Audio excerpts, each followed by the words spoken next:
सो पहला जो मॉडल था और जो पहला स्कूल ऑफ थॉट था that was given under irrelevance dividend policy. This school of thought defines that whether a firms pay dividend to shareholders or not, the shareholders are indifferent about receiving the current dividend or receiving capital gain in future. ये जो investors हैं, ये जो share holders हैं, first school of thought के, वो कहते हैं कि इनडिफरेंट सा एटीट्यूड है कि करंट पोजीशन में, प्रेजेंट पोजीशन में उनको डिविडेंड मिलता है कि कैपिटल गेन फ्यूचर में मिलेगा, वो इतना नहीं सोचते हैं, वो इनडिफरेंट है. Shareholders are basically interested in higher returns either earn by the firm और reinvesting profits in profitable investment opportunity earned by themselves by making investments or dividend income. वो basically higher returns पे focus करती है. अगर एक वो देखते हैं कि कंपनी जिनमें उन्होंने शेयर्स लगाए हैं वो अच्छे राइज कर रही है, प्रॉफिटेबल इन्वेस्टमेंट्स कर रही है, या अगर उनको कैश में डिविडेंड मिल रहा है जिसको वो आगे प्रॉफिटेबल इन्वेस्ट कर रहे हैं, तो इस सिचुएशन में they are more happy. The company is adequate investment opportunities, तभी वो higher rate of return that the cost of retained earnings, तब उनकी हायर रेट ऑफ रिटर्न होंगी as compare to the retained earnings. Dividend decision in finance decision whether to finance company fund requirement by retained earnings और not.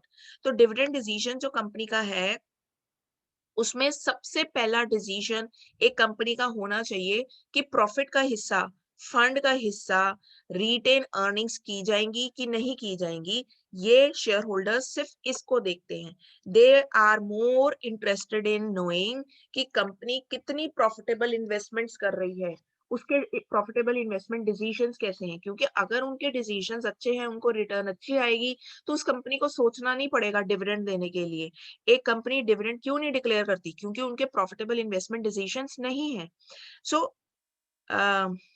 in case the company has profitable investment opportunities, it will retain the earnings to finance them, otherwise distribute earnings among the shareholders.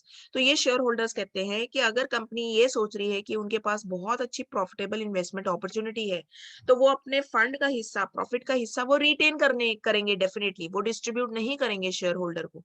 तो interest of share holder is in income may be in the form of dividend और in the capital gain. तो ये share holders को चाहे अगर अभी present में dividend नहीं मिला, तो उनको पता है कि ये कंपनी अच्छी इन्वेस्टमेंट कर रही है, तो फ्यूचर में उनको कैपिटल गेन ही मिलेगा, उनके शेयर के दाम बढ़ने ही वाले हैं. So that is the reason irrelevance dividend policy के अंडर ये स्कूल ऑफ थॉट दिया कि शेयर होल्डर्स इररेलेवेंट है कि अभी उनको डिविडेंड मिलता है कि नहीं, दे आर श्योर कि फ्यूचर में उनको कैपिटल गेन जरूर. Now, इस irrelevance dividend policy के अंडर जो approaches हैं, first is residual theory of dividend. This theory assumes that external financing is not so easily available to the firm, or if available, cannot be used to excessive cost for financing the profitable investment opportunity.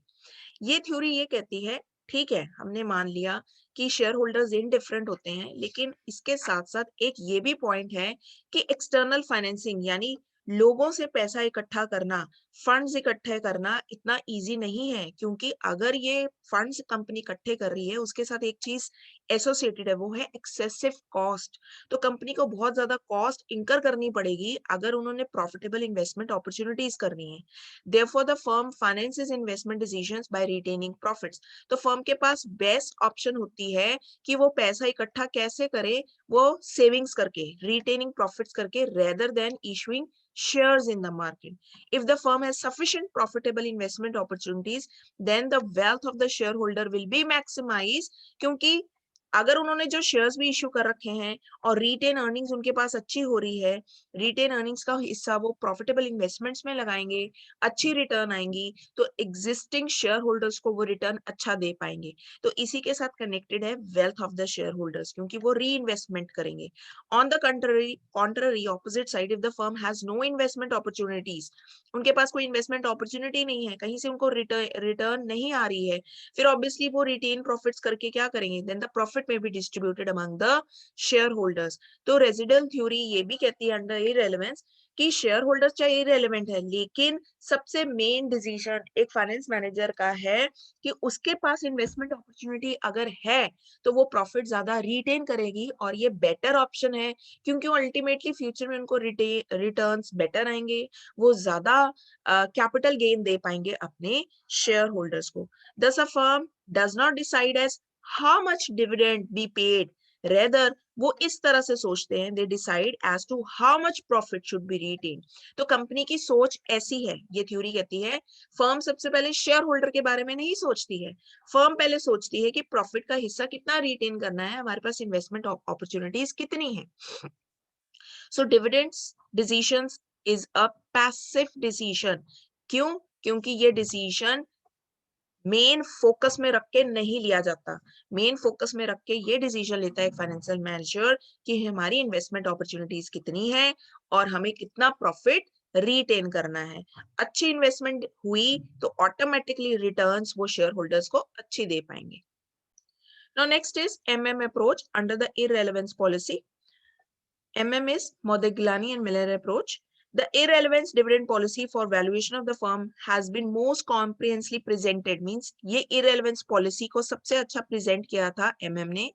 They argued that the price of the shares of the company is determined by its earning proportionately and investment policy. MM ये कहता है कि सिर्फ investment policy नहीं है जो कि ऊपर दी गई थी रेजिडुअल थ्योरी के अंडर एक पॉइंट दिया था इन्वेस्टमेंट अपॉर्चुनिटीज. दूसरी चीज एमएम कहता है कि इसके साथ साथ इफेक्ट करता है अर्निंग, कितने प्रोपोर्शनेट अर्निंग है कंपनी की, and never by the pattern of income distribution. ये ट्रू है कि वो कितना इनकम डिस्ट्रीब्यूट करें, कंपनी ऐसे नहीं सोचती है. सबसे पहले वो सोचती है अपने इन्वेस्टमेंट्स के बारे में, लेकिन उसके पैरेलल इन्वेस्टमेंट्स करने के टाइम पे वो ये भी सोचती है, let's suppose there are two opportunities for investment. Proportionate, इसमें इन्वेस्ट करने से हमें कितना अर्निंग होगी, या फिर इसमें इन्वेस्ट करने से कितनी अर्निंग होगी, ये भी मैटर करता है जब कंपनी इन्वेस्टमेंट डिसीजंस करती है. सो वो सिचुएशंस क्या अज्यूम कर रहे हैं? Perfect capital market, investors rational है, एब्सेंस ऑफ टैक्स डिस्क्रिमिनेशन है, एंड कैपिटल एप्रिसिएशन. तो ये कुछ एजम्पशंस हैं जो एमएम ने एक्स्ट्रा दी थी, लेकिन रेजिडुअल थ्योरी में कोई भी एजम्पशंस नहीं दी गई थी. इसमें क्या एजम्पशंस हैं? एमएम कहता है ये सिचुएशन तभी हो सकती है, investment opportunities and earning proportionate calculation, जब कंपनी ये अज्यूम कर रही है कि कैपिटल मार्केट परफेक्ट है, इन्वेस्टर्स इनडिफरेंट एंड रैशनल है, कोई टैक्स डिस्क्रिमिनेशन नहीं है, और कैपिटल डेफिनेटली एप्रिशिएट होगा ही होगा. कंपनी ऐसे सोच रही है. अगर वो पॉजिटिव नहीं सोचेगी तब वो इन्वेस्टमेंट नहीं कर पाएगी. So dividend paid by the company is not influenced by the market price of the shares. They argued that subject to a number of assumptions of the way a firm splits its earning. एक firm कभी भी ये नहीं सोचती कि market में क्या दाम चल रहे हैं उनके शेयर के. अच्छा जी, शेयर के दाम हाई चल रहे हैं तो उनको डिविडेंड देने की इतनी जरूरत नहीं है, शेयर होल्डर्स ऑलरेडी हैप्पी है. नो, वो ऐसा नहीं सोचते. Firm splits its earning between dividend and retained earnings and has no effect on the value of the firm. वो कहते हैं कि अर्निंग्स को वो स्प्लिट करते हैं, लेकिन सबसे पहले वो सोचते हैं रिटेन अर्निंग्स का, उसके बाद वो सोचेंगे डिविडेंड डिक्लेयर करने का, एंड डेफिनेटली ये decision will have no effect on the value of the firm. तो ये स्कूल ऑफ थॉट कहता है there is no effect on the value of the firm. So assumptions we have already discussed. So this is what MM has explained. ये explanation MM hypothesis में same है that I have explained. इसने एक formula दिया था, P0 is equal to D1 plus P1 divided by 1 plus KE. P0 is present market price of the share. अगर firm calculate करना चाहती है तो वो कैलकुलेट कर सकती है इस फॉर्मूले से. D1 जिसमें एक्सपेक्टेड डिविडेंड है at the end of the year, P1 is expected market price at the end of the year, divide by the cost of equity capital. तो प्रेजेंट में अभी मार्केट प्राइस क्या चल रही है वो पता लग सकती है. इसके अलावा नंबर ऑफ शेयर्स भी कैलकुलेट हो सकते हैं इस फॉर्मूले से. Value of the firm calculate करने का ये फॉर्मूला है. This will be more clear at the later stage when we'll do the practical.